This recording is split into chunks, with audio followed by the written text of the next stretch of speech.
There is no frustration. আমি frustrated কথা বলি না।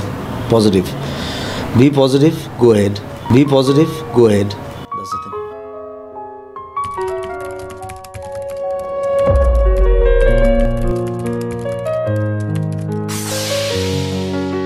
নমস্কার, আজ কথা বলছি বিখ্যাত শিল্পী জুবিন গার্গকে নিয়ে।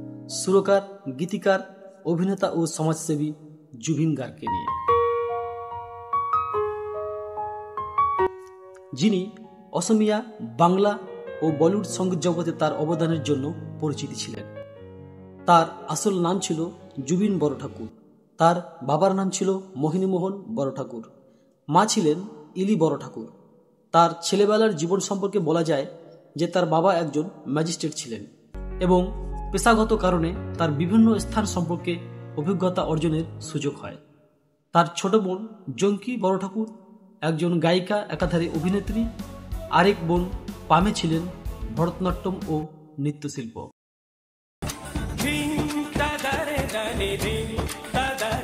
জুবিনের মা ইলি বড়ঠাকুর ছিলেন একজন নৃত্যশিল্পী, অভিনেত্রী ও গায়িকা। তিনি জুবিনের প্রথম গুরু ছিলেন। ছোটবেলা থেকেই সঙ্গীতের প্রতি আগ্রহ ছিল তার। 1992 সালে প্রকাশিত হয় জুবিনের প্রথম অ্যালবাম অনামিকা। এটা ছিল তার প্রথম অসমিয়া অ্যালবাম, যা তাকে উত্তর পূর্ব ভারতে জনপ্রিয় করে। অ্যালবামটি মুক্তির সময় জুবিন গার্গের বয়স হয়েছিল মাত্র 19 বছর। এরপর 1995 সালে জুবিন বলিউডে গান গাওয়ার উদ্দেশ্যে মুম্বাইতে পাড়ি দেন।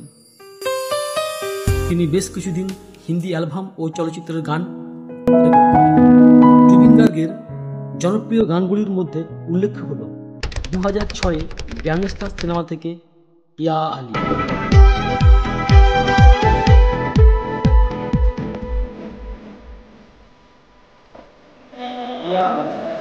এই গান তাকে দেশ জুড়ে পরিচিত পাইয়ে দেয়। দিল তুহি বাতা এই গানটিও দর্শকদের মধ্যে প্রবল জনপ্রিয়তা পায়। এরপর বলিউডে একের পর এক হিট সং উপহার দিয়ে গেছেন তিনি, যা তাকে বলিউডের অন্যতম জনপ্রিয় শিল্পী হিসেবে প্রতিষ্ঠিত করেছে। তিনি কেবল একজন আঞ্চলিক গায়ক ছিলেন না, বিভিন্ন ভাষায় গান গেয়েছেন। তিনি অসমিয়া, বাংলা, হিন্দি শুধু নয়, নেপালি, তামিল, তেলেগু, মালয়ালম, মারাঠি, উড়িষ্যা, ইংরেজি, এমনকি কার্বি, মিসিং ও তিয়ারির মতো মোট 40টি ভাষায় গান গেয়েছেন। কেবল গান নয়, তিনি বিভিন্ন রকম বাদ্যযন্ত্রও ছিলেন সমান পারদর্শী।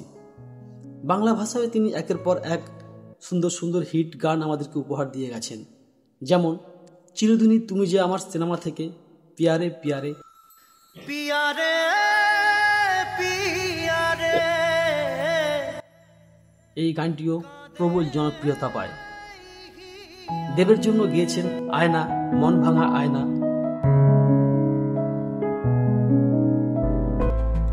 সঙ্গীত জগতে তিনি ছিলেন একজন বহুমুখী কিংবদন্তি প্রতিভা। তার কণ্ঠ, সুর, ভাবনা এবং শিল্পসত্তা শুধু অসম বা বাংলা নয়, সারা ভারত জুড়ে শ্রোতাদের মন জয় করে রেখেছেন। জুবিনের গান শুধু প্রেম নয়, ছিল মানুষের বেদনা, সামাজিক অবিচার, রাজনীতির অসরতা, এমনকি প্রকৃতির অসরতা। তার কথায়, আমি শুধু গান গাই প্রেমের জন্য, কিন্তু এর প্রেম শুধু রোমান্স নয়, এটা মানুষের সঙ্গে মানুষের সম্পর্ক। সো বন্ধুরা, জুবিনের এই ছোট্ট প্রতিবেদনটি যদি ভালো লাগে তাহলে ভিডিওটাতে একটি লাইক, কমেন্ট ও সাবস্ক্রাইব করে পাশে থাকবেন। আরও সুন্দর সুন্দর ভিডিও পেতে আমাদের মোটিভেট করবেন সঙ্গে থেকে।